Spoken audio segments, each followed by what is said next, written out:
I'm pretty sure that plant should not be on the top of my conservatory roof.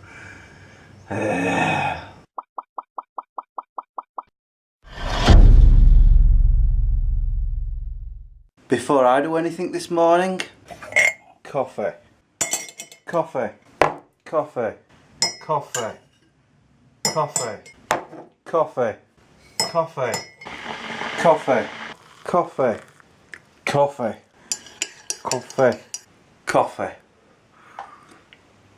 Yeah, I need that. It's story time. It's now just gone 10 o'clock. I've only been up 20 minutes. That's the longest I've had a lie-in in a long time. And not by choice. You see, I've overslept. I set my alarm for 8:30. It woke me up. Then my 8:31 alarm woke me up. And I was like, nah, I'll have another 10 minutes. Plus an hour. And it's resulted in a very bizarre dream, which I want to tell you about. This is what today's video is going to be about. My very bizarre dream. This is why I don't like sleeping more than 6 hours. Well, this is why I don't usually sleep more than 6 hours, because my dreams are very, very bizarre. A lot of people's dreams are bizarre. It's not that I ever have nightmares. In fact, I can't remember the last time I had a nightmare. It wasn't that. See, recently I've admitted to myself... Let's bring you a little closer. I've recently admitted to myself that I have OCD, where I have to make sure everything's right, everything's done by the book, blah blah blah. And it would seem my subconscious is the same, because... Will you be quiet, please? Thank you.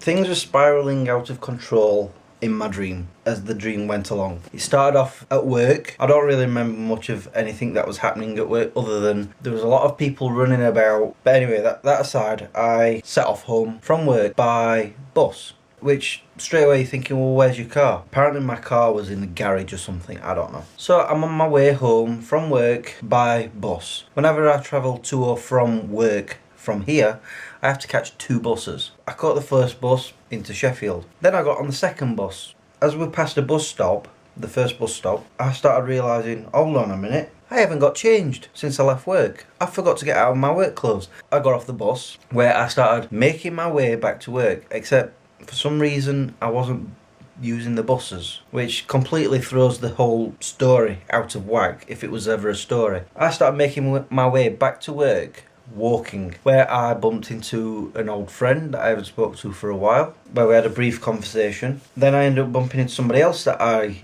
used to know from my school days, who I haven't spoken to for years. I had a brief moment with this person, but I started trying to make my way through Sheffield. Along the way, I managed to lose my shirt, so I was going around topless. The jacket that I usually wear, that was gone. Then there was some sort of festival or celebration that was happening in the centre of Sheffield, where there were just crowds and crowds of people, and I was fighting through them. Then I started, as I was making my way out of Sheffield towards work, I bumped into some guy that I've never ever met. I think he had blonde hair, and he was laid at the bottom of some stone steps, where there was water, and his head was sort of laid on the water with a girl. He was with a woman, and he'd got, like, I don't know, slugs or snails and stuff attached to him, and he's like, yeah, whatever.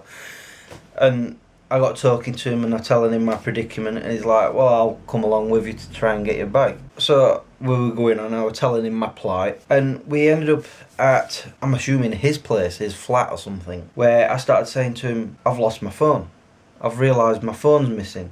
I've also realised my keys are missing for my house, which also just so happens to have my locker keys for work, where my clothes were. So I was shirtless, no jacket, no keys, no phone, and I've just realised this very second I must have lost my wallet as well. Not that actually happened in the dream. He says, well, you can go wash yourself up, because I was still filthy from work. And I turned on the taps, and instead of clear water coming out, it was red, then it was yellow, and then it went clear. And I just turned around and said, no matter how bad this day's got, at least I can get myself cleaned up. And that's what woke me up. That's what snapped me out of the dream. Because I'm one of those people who can control their dreams. This dream was just spiralling out of control, one thing after the other. And I got to a point where I was like, no, I want to take this as a good thing, not a bad thing. And my dream just shut down. My brain woke me up, and boom, I was awake, and I was like, that was a funny, strange 10 minutes. Because at first I thought it was saying 8:40, and I suddenly realised it wasn't 8, it was 9. I'm like, that explains why I had such a bizarre dream. I fell back to sleep. And in all honesty, I didn't actually think that I was going to do anything today anyway. I had no plans. I was thinking of going running, but I knew I was too tired. I know that's an excuse, and I've been talking about willpower and blah blah blah. I didn't think I was going to do anything this morning anyway. Okay, well, I hope you enjoyed my weird story. That's gone on for far too long according to the timer on the back. That's all I'm going to be doing for today's vlog, because I'm going to work in 3 hours, 4 hours. Just less than 4, well, I'm going to work in about 3.5 hours. Sorry, coffee. Oh, talking of coffee. Need it to wake me up. Hopefully tomorrow I will go running. We will see. And nothing else to report to you. Sorry. I'm going. Until tomorrow, peace out.